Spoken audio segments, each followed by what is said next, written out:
on FBK, updates on Adriana Smith, the pregnant Georgia woman who was forced onto life support to keep her pregnancy going. Executive Director of Georgia's Feminist Center for Reproductive Liberation, Kwajelyn Jackson, brings her perspective from the reproductive justice organizations in Georgia who are fighting for Adriana's bodily autonomy. And it's not just in Georgia that pregnant people who are brain dead have been forced to remain on life support. Liz and I looked into the history of this abuse and bring you our terrifying findings. And best-selling horror novelist Grady Hendrix is here to talk about his new book, Witchcraft for Wayward Girls. Set in a maternity home for underage pregnant teens, this book shows us how true evil lurks in how society values women and girls. All this and a boatload of abortion news coming up on this episode of the Feminist Buzzkills podcast, the show that is sending thoughts and prayers to everyone suffering from stage 9 cancer. Woof. I'm Liz Winstead. And I'm Moji Alamuriel. And holy moly, have we got a show. What's stage 9 cancer? Only Donald Trump knows. Only the president of the United States can tell because he's been saying that people have stage 9 cancer, which I do believe is 3 years in the grave. We can ask Dr. Jill Biden about it. Yeah, Dr. Jill Biden probably has all the answers. All right, Buzzkillers. Liz, this is going to be a heavy fucking pod. It is. You know, as we're recording this, they passed this big, shiny turd of a bill. You know, you'll be hearing a bunch of news stories about all the different ways it is going to cause harm, but we just wanted to run down and remind you what is in this bill that will harm access to reproductive care. Well, one of the things is Medicaid cuts, and we've been railing about this, but this bill includes significant cuts to Medicaid spending, and that could very easily lead to millions of people losing coverage and facing increased barriers to accessing essential care. And I just want to remind you, 40% of pregnancies in this country are paid for by Medicaid. So that sucks. That's exactly right. And a whole cloth defunding of Planned Parenthood, which they posted on social media today, said that there's a possibility that 200 of their health centers could shut down if they are just 100% cut off from funding. It means cancer screenings. That means other preventative care. And a lot of times Planned Parenthoods and independent providers are the only reproductive care that low-income people get. So that's a shit show. And also, there's a lot of things to be worried about regarding immigration and concern for transgender Americans. It includes provisions that could negatively impact healthcare for both immigrants and transgender individuals. So that's also just more bullshit. Yeah. You know, I think a lot of people didn't know that shoved in this bill was access to healthcare for undocumented people. This administration is really piling on the evil. This bill also cuts Head Start. Mm-hmm. And this bill also cuts SNAP benefits. And all of these are programs as they talk about, you know, defunding Planned Parenthood, cutting off access to Title X funding, cutting off access to birth control, and then also forcing people to give birth and parent with no resources. And the little resources our government did offer, literally slashing almost every single one of them. So people are just going to be stuck parenting and in a poverty spiral that is unforgivable so that rich people can get tax breaks. And as much as they try to say that they're pro-life, again, these are programs that feed kids primarily. So these kids are not going to get food that they need. And this is distressing. So the terrible news is this is passed in the House. It hasn't gotten before the Senate yet. And so we still have time to call our senators and make sure that this big, terrible bill is flushed down the toilet like the turd it is. Yeah, for sure. And we may have some luck there. There's a lot of senators who are naysayers, Republicans, you know, unbelievably. Josh Hawley and some other people have said, hell no, Rand Paul. So we'll do that. And we'll keep you posted on all the ways that it gets tinkered with. Because if it does turn into a spending bill that gets passed, the tinkering around what they will save and what they won't, my guess is that everything that concerns issues involving Planned Parenthood, reproductive care, nobody on the other side is going to try to save. So while we might gain some safety with SNAP and with Head Start and with Medicaid, we have to knuckle up because who knows what's going to happen. Gosh, I'll tell you, we cannot take a week off of this podcast. Seriously, we have to keep our nose to the grind. All the time. I literally tried to go on vacation last week and, we just had so much garbage and it was just wild. And I did have some fun though. I do want to say that, like, if I could just give a pitch, I was in LA last week and I saw 2 art exhibits that are closing on May 26th. One is there is a Diane Arbus retrospective of 113 photographs that is on Western Avenue. I can't remember the name of the gallery, but if you just Google Diane Arbus, Los Angeles, it is spectacular. And then there's a David Bowie exhibit. He and Brian Eno visited it's an artist residency in Germany that was once a place where the Nazis would put anybody that they deemed, and I'm quoting the Nazis, mentally defective or useless to society.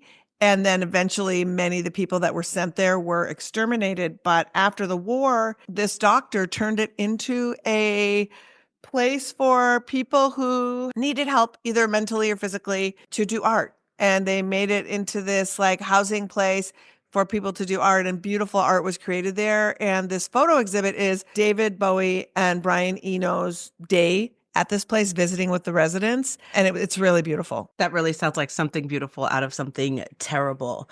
My week, I stayed in New York because a parent all the freaking time. But I did go to a fun dinner that, let's see, it was kind of quasi-hosted by Questlove. Ooh. I know, and it was like a fusion food. The fusion was Japanese, Italian, and Southern American. And I feel like the signature dish for me and for my party that we liked was this crudo seafood boil, which just sounds contradictory.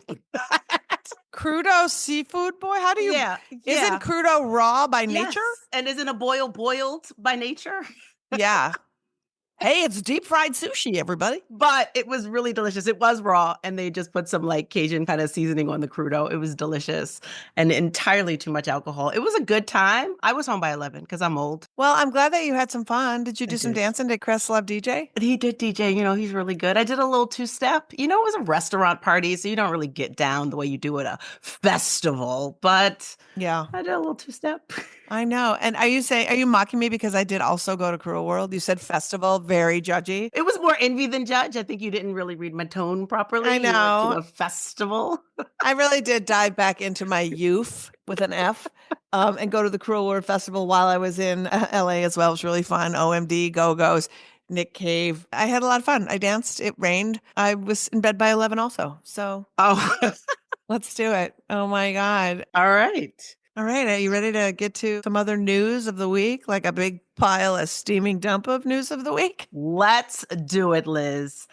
It's manarchy in the UK as the National Police Chiefs Council has created a handbook that gives cops tips on how to search women's phones, homes, and menstrual tracking apps to help them make a case that a pregnancy loss was, in fact, an illegal abortion. This Violating Your Privacy for Dummies guidebook was created without public conversation, consultation with experts, and turns the creepy idiom, all up in your junk, into a phrase that is now both figurative and literal. Not great, Bobby. Not great. Are you kidding? Listen to her. It's not my strong suit. And across the pond, in the land of Ron detritus, a court ruled against judicial waivers, the legal avenue to make abortion accessible to pregnant teenagers. In Florida, like many states, a teen who's in a circumstance where a parent or guardian would not support their decision to end a pregnancy, they can get permission from a judge. The ruling is a crushing blow for the bodily autonomy of teens, as well as the economy of Daytona Beach during spring break. Ouch. And finally, some good news. Whole Woman's Health, a national independent abortion provider, has filed a lawsuit proactively challenging the federal restrictions on medication abortion. The hope is to use actual research and data to solidify access to the pill before some conspiracy theory gibberish sends it down an unscientific RFK hole. And that was your steaming news dump. All right, so before we get to the stories we want to dig deeper into, we have some business to take care of. We do. If you are in Minneapolis, Friday, May 30th, Tina Schlesky and Genital Panic are going to be at the Turf Club. If you've not seen Genital Panic, it's Tina's punk band. They are great. It's amazing. Oh my gosh, she's so good. And AEF's going to have a table there with some goodies and info. So come say hi, get some stickers, make a donation, and sign up to volunteer. The show is going to be great. And we want to say hi. Also, a reminder that we want to answer your burning abortion questions. If you're scared or concerned about a specific assault on abortion access or repro care, please call or text us at 201-574-7402. All you got to do is leave your first name, your city, and fire away. Moji and I will answer your question on the air. And again, just text us or call us 201-574-7402, and we'll do our best to give you some good advice and perspective. We'll put that number and a link to tickets for Tina's show in the show notes. That we will do. Now, Liz, let's get to the stories that we want to break down further. Okay, well, like we said, we take a break and some hard-ass news drops. So this week, I could not believe the dude in Palm Springs, guy named Guy Bartkus, blew up an IVF clinic that left one person dead and several injured. And there are so many questions around this. I don't know, Moji, like when I first heard the story, I was like, is he like a fake pro-life guy? Because like those people we know are like oozing with hypocrisy. And they love to bomb things. Yeah, but like even that was like a bridge too far for me. I was like, why would they blow up an IVF clinic if they think all of those frozen eggs are people? Yeah. And then turns out he's not pro-life. He identifies as something called anti-life, which You know I had to Google that. same, never heard of it. Like we've been doing this joint for a long time. And I was like, what is that? Well, he left a 30-minute audio clip as describing his motives. And he says, basically, it just comes down to I'm angry that I exist and that, you know, nobody got my consent to bring me here. It's interesting that that was his take to then lead to using lack of consent to take some people out. But also, who's not here against their will? I didn't like put myself in a queue to be like fertilized and then come. Nope. It is a weird ass like life framing that I don't even understand it. Also, white people have names for everything. Anti-natalist? What is that? And then he went on to say that he was angry that IVF clinics exist, saying these are people who are having kids after they're sat and thought about it. How much more stupid can it get? What?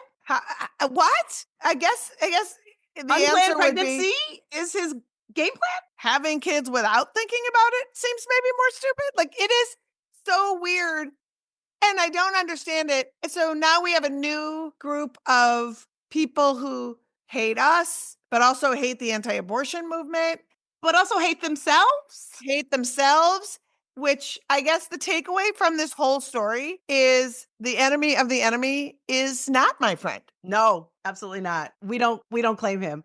No, no nihilists. No. So, you know, I'm sure we'll hear more from the anti-natalist movement or whatever, but you know, Jesus. Jesus, exactly right. That wasn't the only shitstorm that happened over the weekend. And no, you're right. And this week it was announced that a Texas woman was released from being in jail for 5 months after suffering a miscarriage in a Whataburger. Now, the charge was abuse of a corpse, but how do you have a corpse if it was never born? Exactly. You can't have a corpse without a body that lived outside of the womb first. So it's a made up law to entrap people. And again, say it with me, Moji. So many questions. Where do we even start? Also, the cruelty of arresting a person after they suffer a miscarriage. But like, why was she arrested, Liz? Apparently, she was in a bathroom at a Whataburger for 2 hours, hemorrhaging, Okay, concerning. right? And I'm sure at some point somebody was like, there's a person in the bathroom, but why not knock on the door and say, hey, you cool in there? But no, that's not what happened. No. They decided to call the cops, not an ambulance, the cops. The cops. And of course, the cops copped all over her and they scooped up the remain and they took her and the remains to the hospital and they determined that the fetus that had never lived was not alive. And then they sent her to jail. Again, more questions. So if the hospital determined the fetal demise happened before the miscarriage, why did she ever have to go to jail unless they were trying to find charges against her? They took 5 months to try to find these charges against her, though? When they determined that the fetus wasn't alive when she passed it? Do you think it was because she's Black? Are you seriously putting a question mark at the end of that sentence as a Black woman? I've lived in this country my whole life. I know why. Also, like, okay, let's say you are the cops or like the Texas judicial system, and you're like, okay, we have thoughts. Why did they set her bail at $100,000? Because they knew she probably didn't have it. And that's probably why she sat in that jail, because she didn't have the 10% of $100K to get herself out on charges that were bullshit to begin with. You think it was because she was Black? I'm still unclear. But wait, there's more, Liz. There's like more bullshit to the story. This is really a horrible Halloween candy bag. Oh my Okay, gosh. what's the next treat you're going to pull out? So while she's in jail, the state took the fetal remains, the products of consumption, hers, and they gave it to a fake clinic who named it and buried it. Why the fuck does the state have the right to give fetal remains to literally a non-medical facility impersonating a medical facility? The Lauren Handy of Texas. Who, I don't understand that at all. And then they were like, oh, oopsie, we don't have any charges. And I guess that you had a miscarriage and you were probably in that bathroom for actually who knows how long. Yep. Trying to figure out, understanding some of the laws in Texas, maybe not understanding all of them, freaking out, wondering what's happening while she's passing a fetus. What am I going to do? Oh my God. But like, I just can't get past the fact that the hospital determined that she passed a fetus that had fetal demise before she passed it, and that they just allowed the police to take her away. Yep. And sit in jail for 5 months. I mean, that has been the vibe of our country. What's also really distressing, Liz, is when you look at the reporting of the time, all of the headlines prioritize this fetus. They name it, the fake clinic named it, but they're like, a girl was born. And no one at any point says, a woman suffered a miscarriage for 2 hours in a fast food restaurant, and now she's sitting in jail. Suffered 5 months in jail. Exactly. They used a horrible picture of her. They tried to demonize her.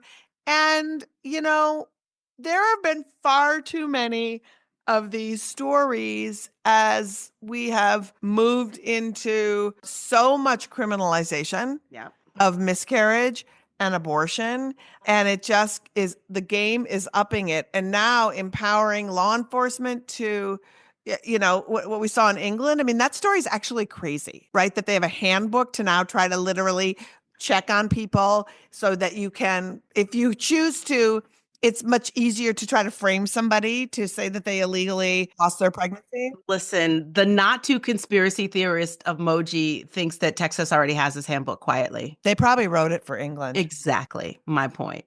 Because so many people are criminalized in this country for miscarriage. We only hear of a handful of the stories, right? I could probably name 5 right now, but hundreds of people are. This is just fucking insane. And it breaks my heart. Like losing 5 months to jail for literally having a uterus. It's for having a uterus. Right. And it just dovetails into, you're going to be deep diving with an incredible Georgia activist in a moment about the Adriana Smith case. But that case, if you want to just tell folks about that case. Yeah. You know, we come back and we're horrified to hear about Adriana Smith. It's all over the news. And she's a Georgia woman, a Black Georgia woman whose body is being kept on life support well after she was declared legally dead in February.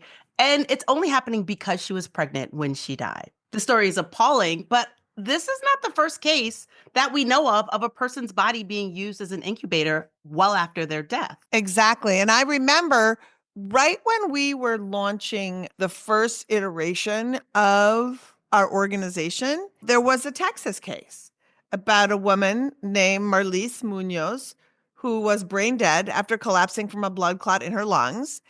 And they wouldn't take her off life support because she was 14 weeks pregnant. And that story, the entire family was like, are you kidding?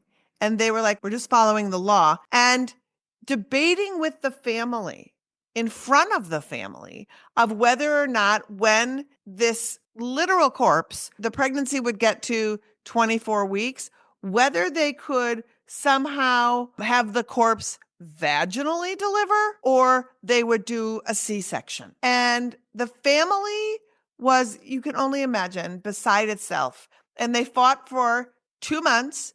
So she was on life support, and that fetus gestated from 14 weeks to 22 weeks. And finally, there was a judge who said, you are misreading this law.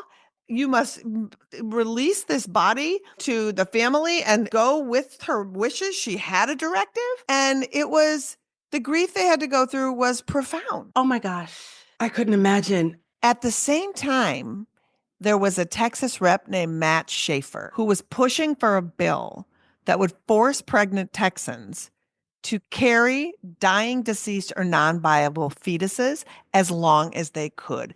Basically, so the Menounos family situation could never be like adjudicated in favor of the patient. It was a mess. And that was happening, 11 years ago. During Roe, when we had the protections of Roe. During Roe. Texas loves fucking up. Also, around the same time in Ireland, there was a similar case where a woman had died through a fall. So she had contusions on her body that were decomposing, but she was pregnant when she died.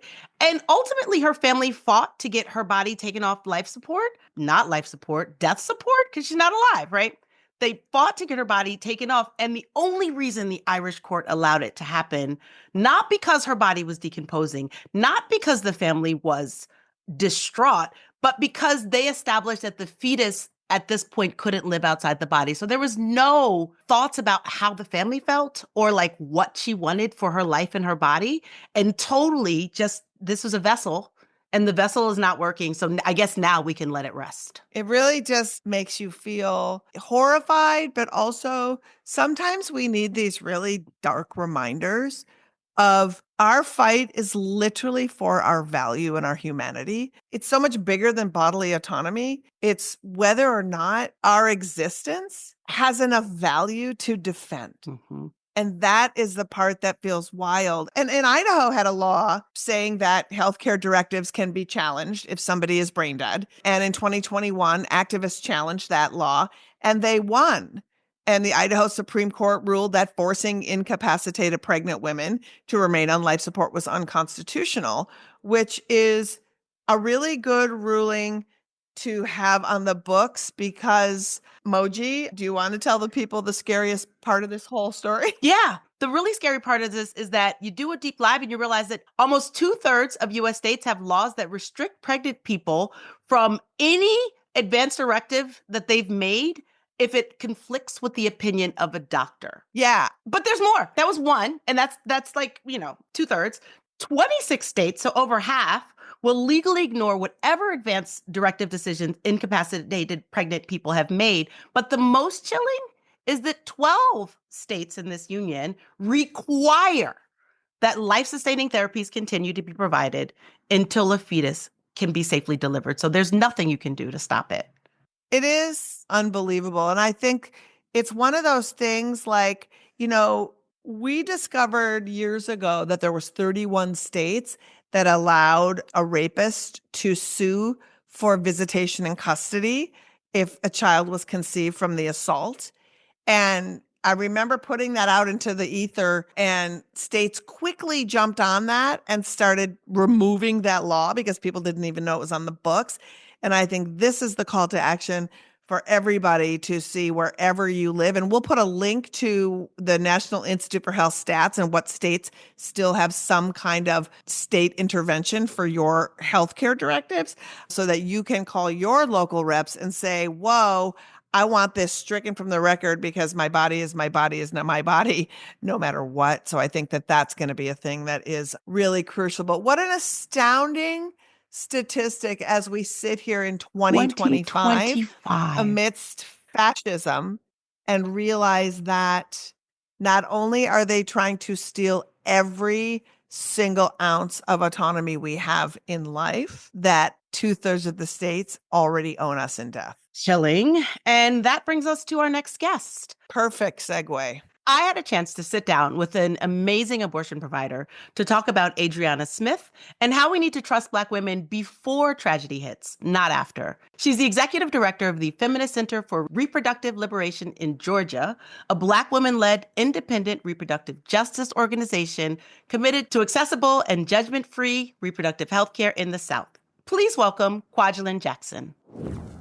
Kwajelyn, thank you for joining us. It's a pleasure to be here. It's nice to see you again. It's great to see you again. I'm so glad you're with us for many reasons, including Liz and I just talked about some of the history of dead pregnant people being kept on breathing devices in many states in the US, and the way that people's advance directives can be invalidated when they are pregnant, if they happen to be pregnant at the time of death. So we have mostly been researching this, seeing updates from right-wing outlets. And then, of course, the Georgia Attorney General said the abortion ban is not to blame, but no one is stepping up to stop this torture. So is there any news from Georgia that you can share with us? Well, I'd like to start by saying that part of what we've been talking about on the ground in Georgia is the fact that Adriana perhaps could have survived her injuries had she not been turned away when she first went into the hospital for symptoms. That was actually at a different hospital than where she is currently being cared for. She expressed that she was having severe headaches and went in with her partner to be examined and was discharged with medication, but without some of the more thorough scans that perhaps could have been addressed in the moment and could have kept her alive. But instead, she was not taken seriously. Even though she's a nurse herself? Correct. And ultimately paid with her life. And so part of what I think is really important is for us to continue to beat the drumbeat of trust Black women. For not only for us to be able to trust and name what we're feeling and experiencing in our bodies, but to also have the people who are charged with caring for us to listen and respond with the same level of care and attention that our counterparts seem to consistently get. Yeah. I think secondarily to that, while the current abortion ban in Georgia is completely heinous, harmful, and causing so many people to be denied care or delayed the care that they need, I would agree with the Georgia Attorney General that the law does not explicitly call for people to be kept on artificial life support in order to continue a pregnancy. So that's not the full story of what's happening here. We know that the media brought this to light, and there's a lot more potentially to the story that could inform how the decision was made to continue keeping this pregnancy through viability. It's complex, and I really have a lot of empathy for the family who are affected, who are grieving, who are mourning, and who may have varied responses to these circumstances as they stand. What we know is that that family will be responsible for the caregiving if this birth results in a child. And we also know that the financial implications could be significant for the people who are responsible for that. And so those are the things that I think are also really, really important to name. That sometimes unexpected small healthcare bills related to reproductive health care and maternity care can be bankrupting events. And so to imagine the cost of this level of care for this amount of time, this family's definitely going to continue to need both emotional and financial support. Do you know what, if anything, is being done to give this family any support or relief? Or is that information that hasn't been made public yet?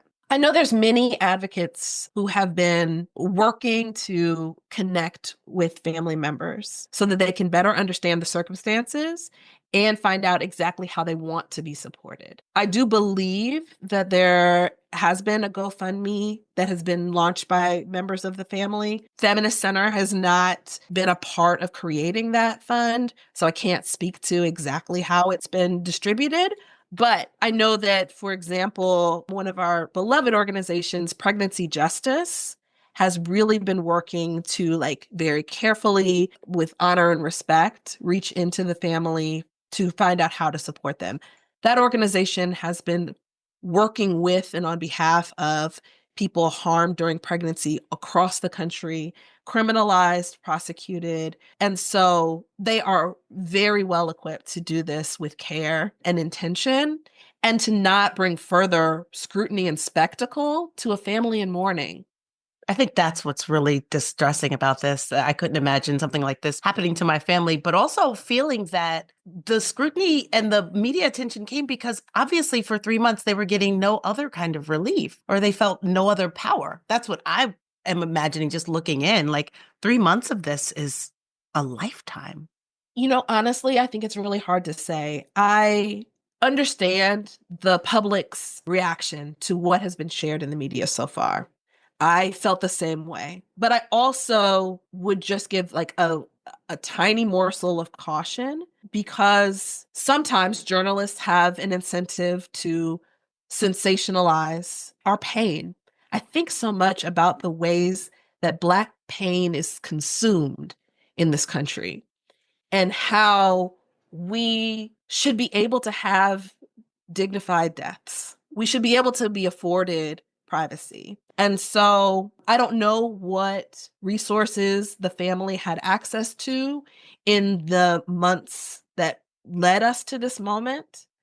What I know is that reproductive justice leaders are really wanting to wrap our arms around them now and make sure that we are not acting on their behalf, we are not speaking on their behalf, but that we are in partnership with them and ensuring that they have everything that they need, that Adriana's surviving son is cared for and has what he needs to thrive. Those are the things that we're focused on. So again, this is a complex situation. It's very, very painful for a lot of people. It does not have to be this way in the future. Kwajelyn, thank you for your careful and measured and considerate words around this. I think that these are all important reminders that you've brought to this conversation. And thank you for the word from Georgia. My pleasure. These things are hard to talk about, Yes. but it's important that we don't forget the humanity in these moments, that we don't just use these very personal stories as a tool and neglect the people who are surrounding them. Absolutely. So I'm going to transition to talk about your organization and the work that you do at Feminist Center for Reproductive Liberation. New name. I was going to say, I have here, new name, who dis? You have recently changed your name. And why the name change? And what are you trying to convey as an organization with this change? So for 48.5 years of our existence, we have been known as Feminist Women's Health Center, and we're founded amongst a few other locations of feminist women's health centers across the country in the mid and late 70s. And while that name has served us for a very, very long time, there were a few things that have been true for actually decades. One, women are not the only people that we serve. Hell yeah. Two, healthcare is not the only thing that we do. Also, hell yeah. Thank you. We really wanted to first do the internal work with our staff, with our board, trying to dig into our history, our legacy, our current culture, to really get more clear about the organizational values that lead our work. And then we funneled that into work with a designer to help us to identify a name that told that story more accurately. And so we wanted to both bring our history, the foundation of our organization that we stand on, and also the name recognition that we have in the field, and also point it in the direction that we are going, that our work that exists in the clinic, in the community, and at the Capitol is all represented and is pointing us towards reproductive liberation. That's what we wanted. And we know in this moment where there's so many reasons for us to dampen, quiet, turn down the volume on the things that we have historically stood for because of the threats that are permeating our systems and our institutions, we decided, let's get louder. Hell yeah. Let's make sure the people who need to hear from us know exactly who we are, know exactly where we stand, and know that we will not cower in the face of these threats. What I love about the name change is that, and you mentioned this so beautifully, it stands on the shoulders of the name you had. You know, if you hear it and you did not notice that an actual name change had happened, you could still be like, is that? Oh yeah, it's them. It's still them.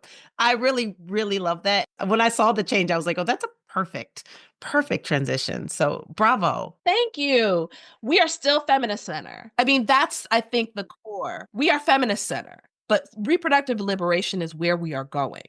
That's what we have our eyes trained on. That's what everything we do is pointed towards. And that goes into my next question, which is, you assumed the executive director leadership of Feminist Center for Reproductive Liberation 2018, before the Dobbs decision. And since then, of course, the attacks on reproductive justice and bodily autonomy have intensified, especially in Georgia and other parts of the South, but truly in this country writ large.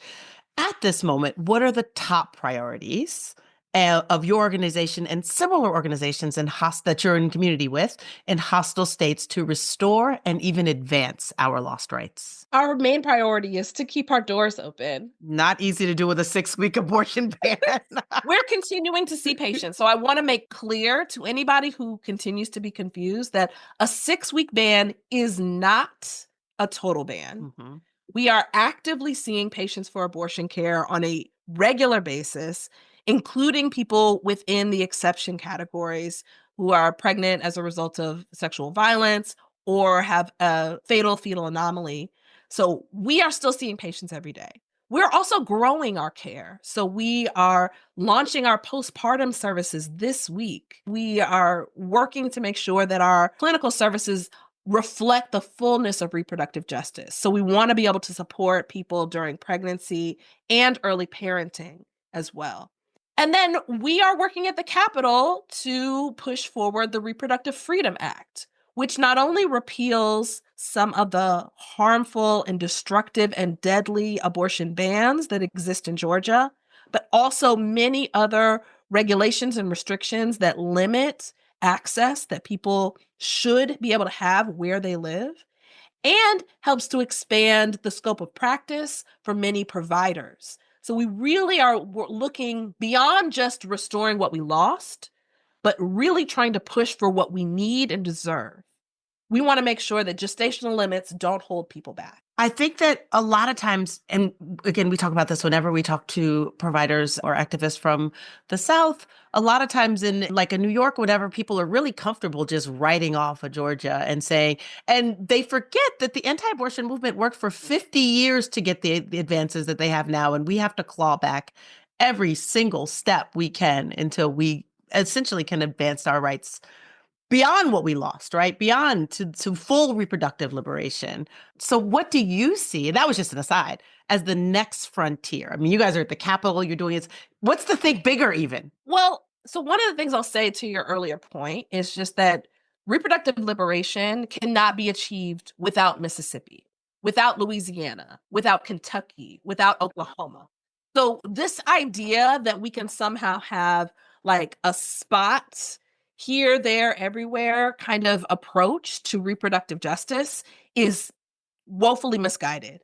So I would encourage people to remember like that the South has something to say, that the South is also the seat of so much change in this country.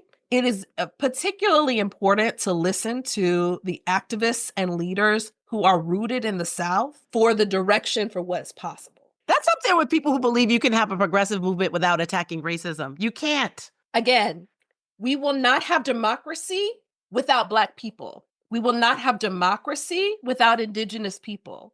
We will not have democracy without Latinx and Spanish-speaking people. Like, it's not possible for you to have a halfway democracy. That's not a thing. So if you're not willing to like upend the white supremacist, capitalist, patriarchal systems that have brought us to this moment, this is the natural fruition of what has been built over the course of centuries, the only way out of it is to actually upend all of it. So I don't know if that's answering your question about the next frontier, but I think that like being able to actually look at what's happened across other parts of the world, look at what's happened across history, those are the things that will help to equip us for what we need to do to topple authoritarianism, to move towards real freedom. Liberation, I think about it every single day.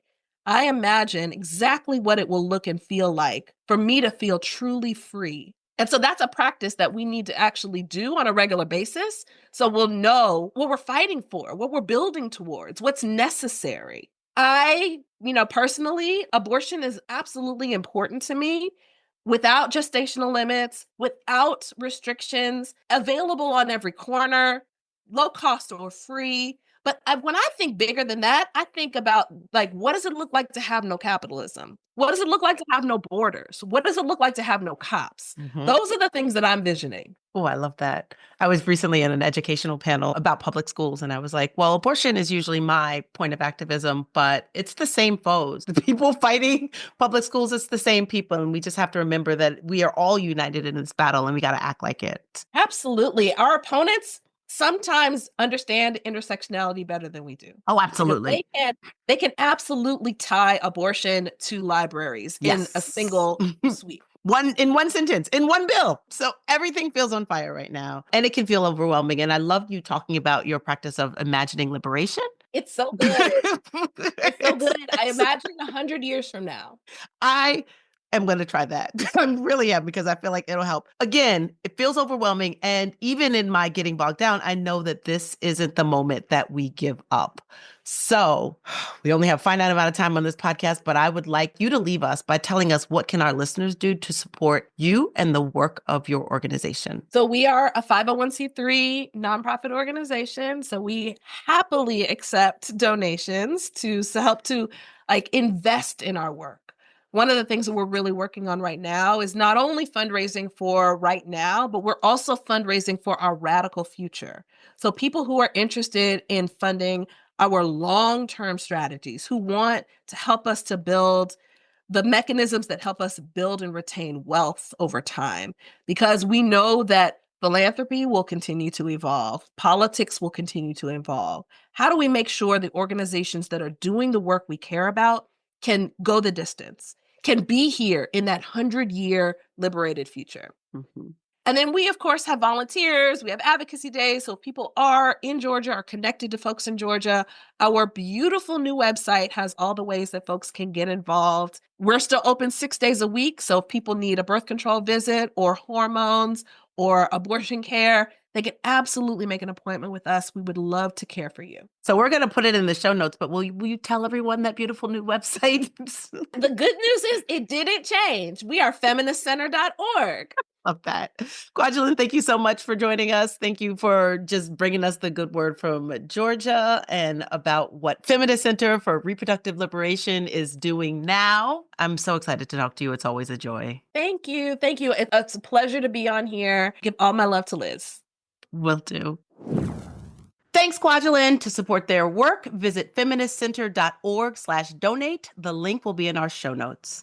As always, all of our stories will be in the show notes, and you can find the best, most up-to-the-minute resources on accessing abortion care and funding for your care on our website, aafront.org. Our Charlie chatbot on the bottom right will walk anyone, anywhere in the country through their options and resources for abortion. Moji, that was an incredible interview, and it was just great. So awesome. And, you don't hear from the activists on the ground who are doing the work sometimes in very few places. And our podcast and the work we do at Abortion Access Front are some of the few places where you can get reliable, consistent information and calls to action. And so, it's just not given enough attention to the media. So I'm asking right now, if you like what you heard, if you learned something, if you feel like we make you smarter, please give us some love and help us spread the word by liking, subscribing, and giving us a 5-star rating. Every little bit helps.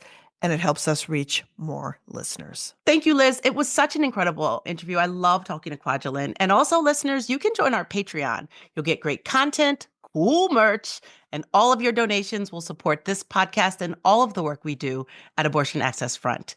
You can find our link, patreon.com/feministbuzzkills. And now we're going to lighten it up a bit, although who knows what story Moji's picked. It's time for the party game that's faster than Monopoly and more fun than Taboo. It's 6 Degrees of Abortion. This is when Moji takes a story from the headlines, and I have 6 chances to link it to abortion.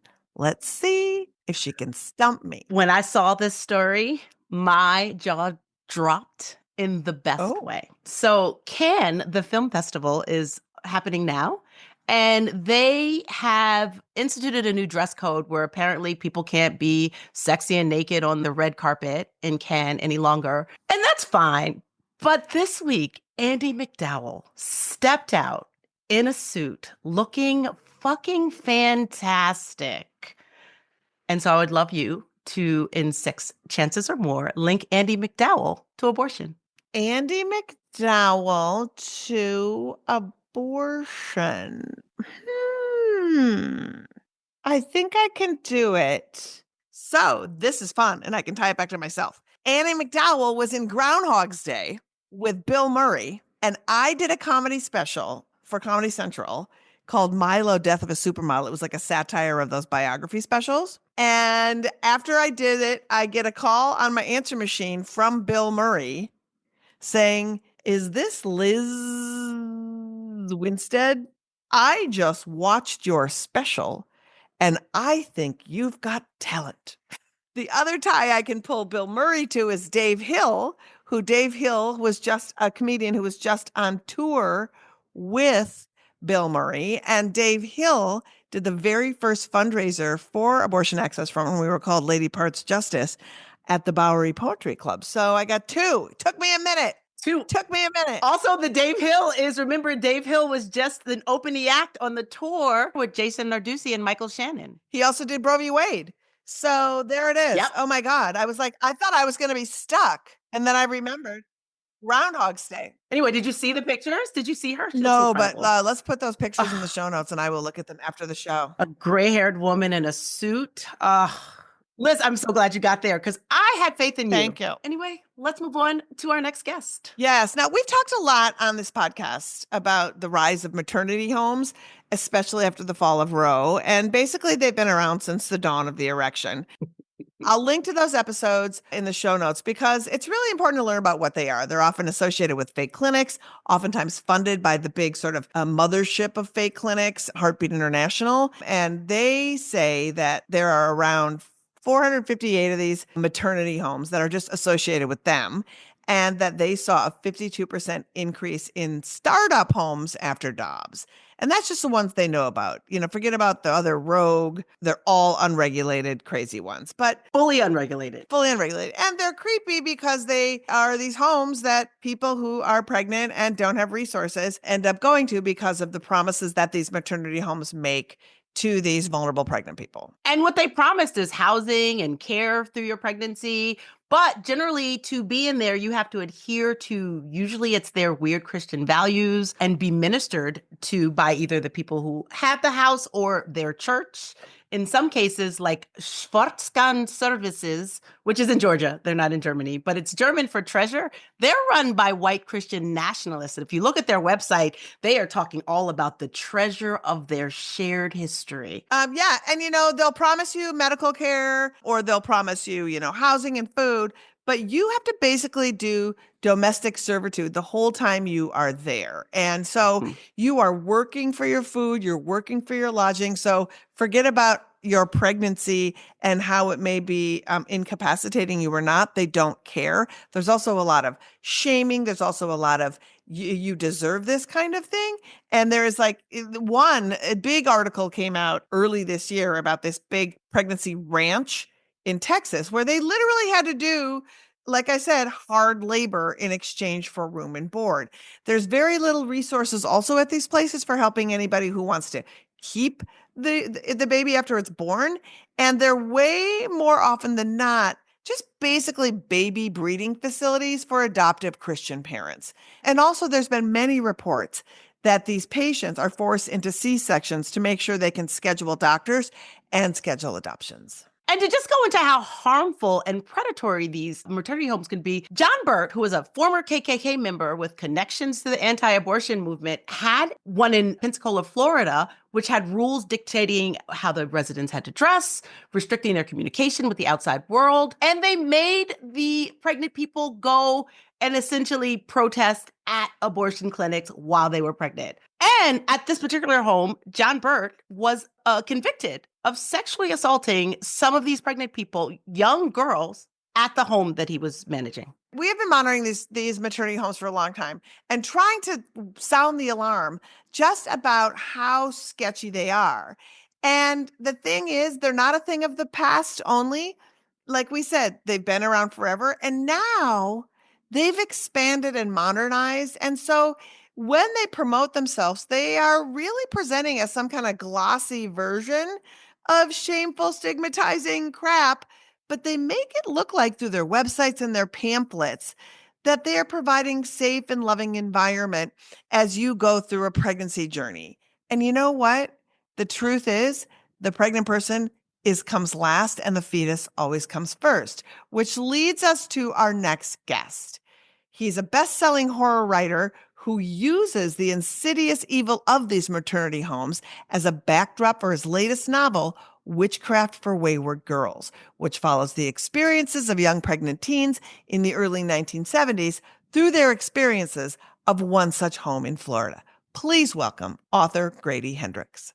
Content trigger warning. We will be discussing sexual assault in this interview. So if you'd like to avoid that part, skip the 58-minute mark to the 58 and 30-second minute mark, and you will avoid it. Hi, Grady. How are you?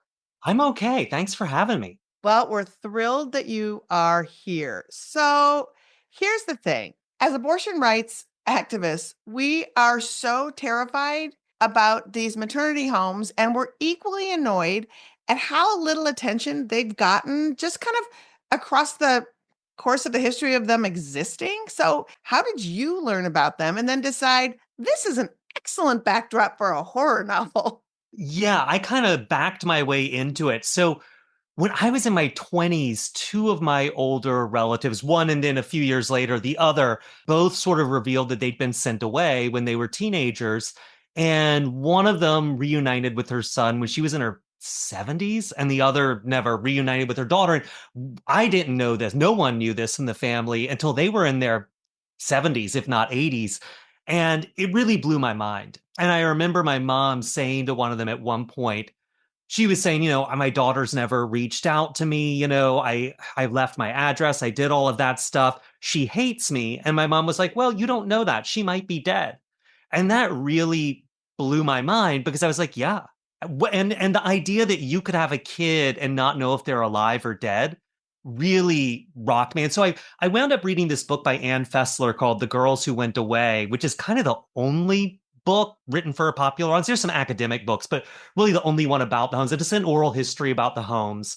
And it really was intense. And I really recommend it to anyone who's interested in the homes. And I was reading, I was like, this setting is a story, man. It's these girls, they're teenagers, they're pregnant, usually in their last trimester, last few weeks, and they've been told they've done the worst thing ever. They've been sent somewhere where they don't know anyone. They're not allowed to use their real names. They're sometimes not even allowed to leave the premises. I just thought this has got to be a setting for a story. But it took me years until I got to a point where I thought I could write it. And then I started to write it, and it usually takes me a year to do a book. This took me 2. It really kicked my ass up one side of the block and down the other. And it was rough. So, yeah, I was way overconfident.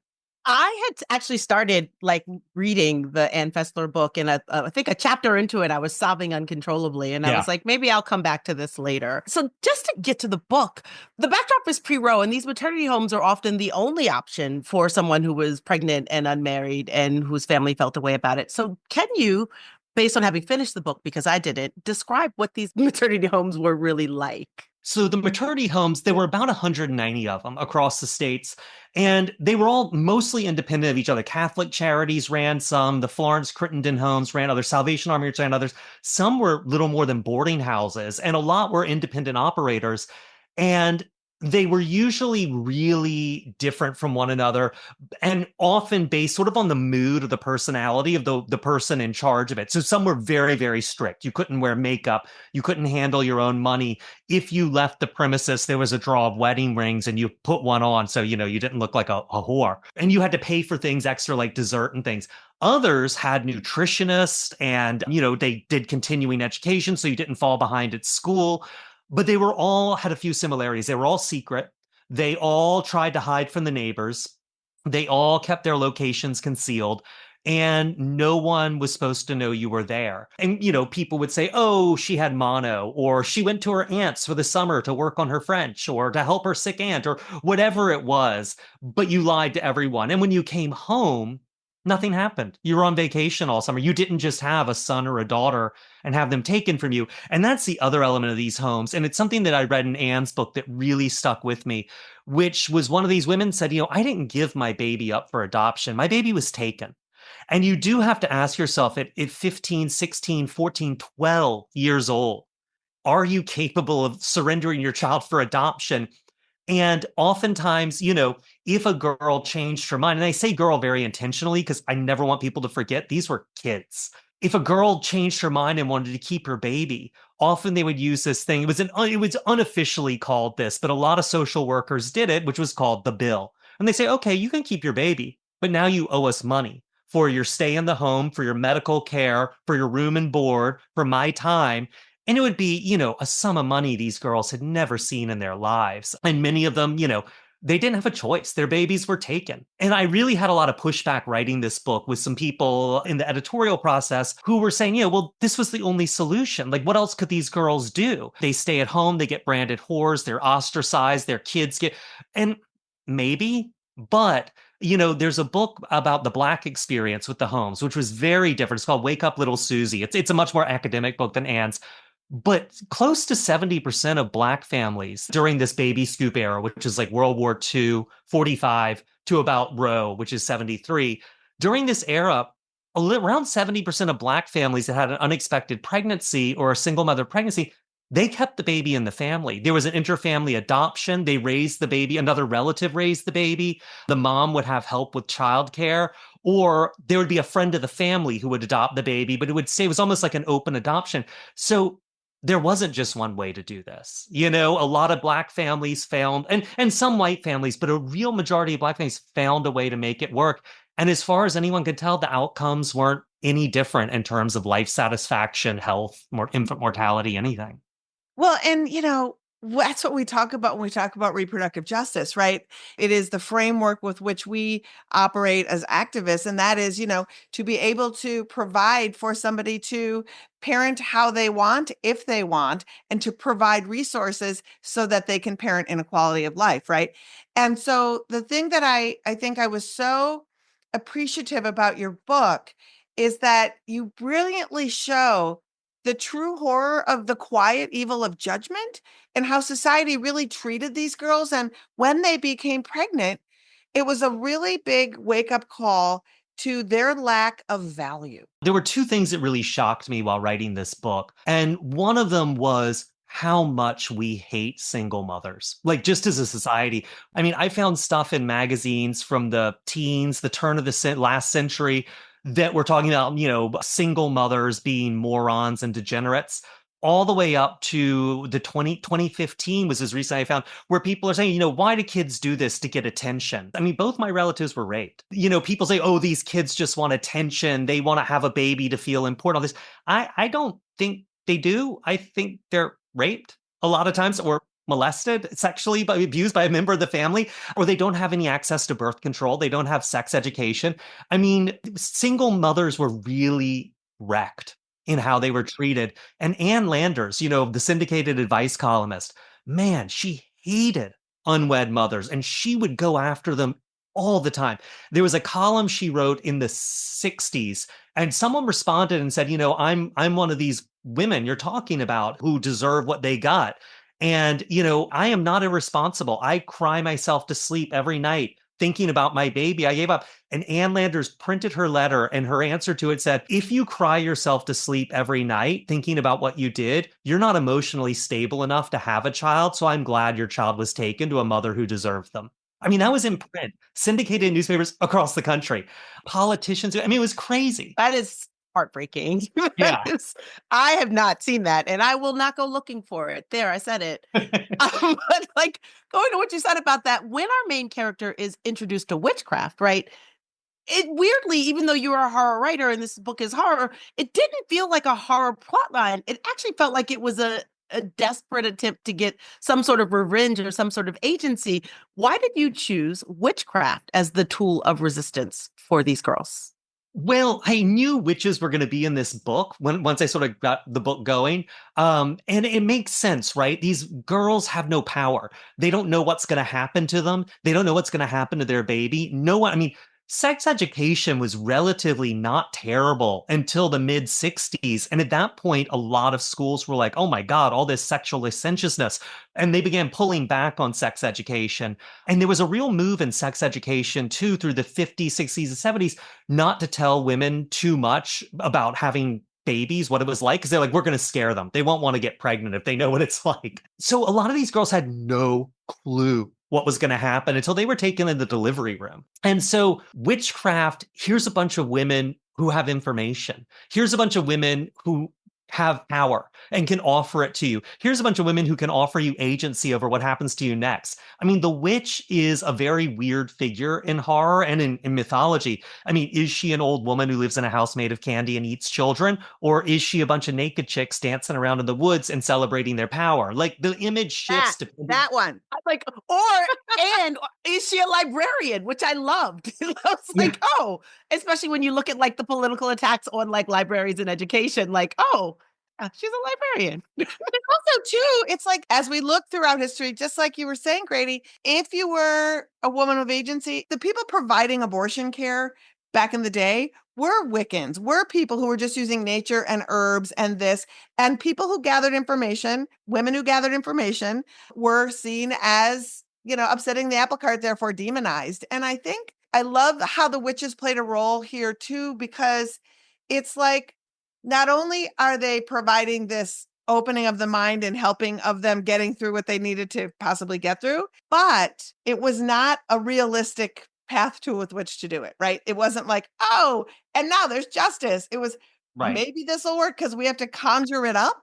We have to conjure up justice. It's like, God, really? But yes, really. Which brings me to this question, which is, this is set in, 1969, 1970, which is pre-Roe. Now we're in post-Roe, where maternity homes are yet again exploding.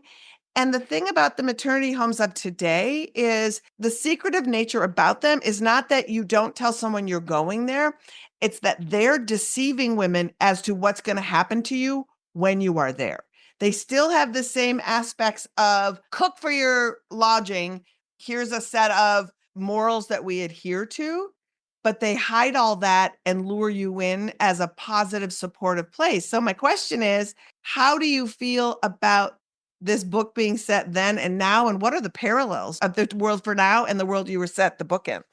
Yeah, I mean, 1970 is when I wanted to put the book because I didn't want it to be the 50s, where people are like, oh, well, that's just the way things are. I wanted it to be as modern as I could get, but I didn't want Roe to be on the horizon really to an average sort of person. And it's funny. After Roe, I mean, the homes changed. I mean, a lot shut down. Many of them became sort of like homes for single moms that were like, well, if you don't have anywhere to go, here's room and board. Some became very religious. I mean, there's some harrowing cases in Texas for some maternity homes that were really feeding people who live there rotten food, abusing them, that kind of thing, all through into the 80s. And so they really varied. I mean, I just was doing a photo shoot for this book and pulled the car over because I was driving by a sign for Florence Crittenden that was looking for foster homes for pregnant teenagers. I've got relatives. I've got someone I'm very close to who does family law, mostly with adoption. She's very, to her, abortion is really a last resort, but she hates these fetal heartbeat bills because she's like, the first thing I say to my clients is, relax. We've got time to figure out what's best for you. If it's abortion, it's abortion. If it's adoption, it's adoption. If it's keeping it here, but we've got time. This panic you feel, you don't have to have. And suddenly that doesn't exist anymore. And she's like, people are making decisions that may not be right for them because the fetal heartbeat stuff. So it's had these unintended effects that aren't good for moms and the kids. And, you know, even today, I've talked to a couple of lawyers who do adoption who are like, oh my God, every day I've got a client who's a teenager who's hiding at an aunt's house, or, you know, who's in an upstairs bedroom told not to walk around when company comes over. This is still going on. I mean, it doesn't go on quite the way it did in the baby scoop era, but in a way it's become sort of privatized and outsourced and less organized. And I'm not sure that's great. I mean, even when it was organized, this always blew my mind. In the 60s, Florence Crittenden was turning away 36% of women who wanted to come to them.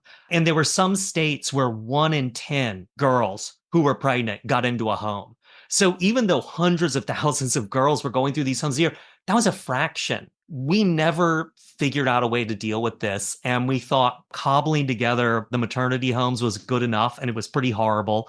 And now there's nothing centralized and it's worse. So I almost feel like as long as we shame girls for being pregnant, right, we're not going to have a viable solution. I could talk about this with you all day. I fully love this book.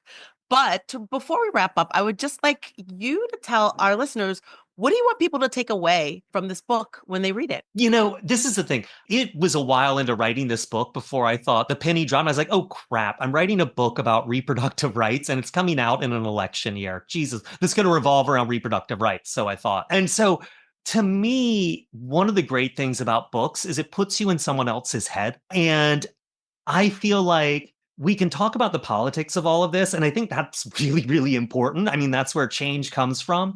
But I think until you think of these as people just like you, these are people's aunts, their moms, their sisters, their cousins. And if you think you don't have a maternity home anywhere in your family, I recommend you not be quite so confident. I didn't think I did. And I do. And it's one of those things where I feel like the more we think about these as people and people we know and people we love, the better we are and the better off we'll be. I've had so many people come up to me at book events or email me after reading this book who were either sent to homes or they were born in homes, or, you know, these homes cast a long shadow and they touched a lot of lives. I mean, millions and millions of lives.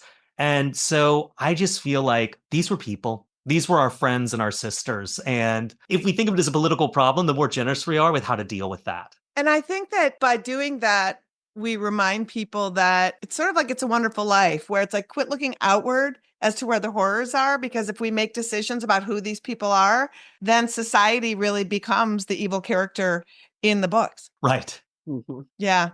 Amazing. Grady, thank you so much for joining us. Thank you, Grady. It was so great. No, thank y'all. I really appreciate it.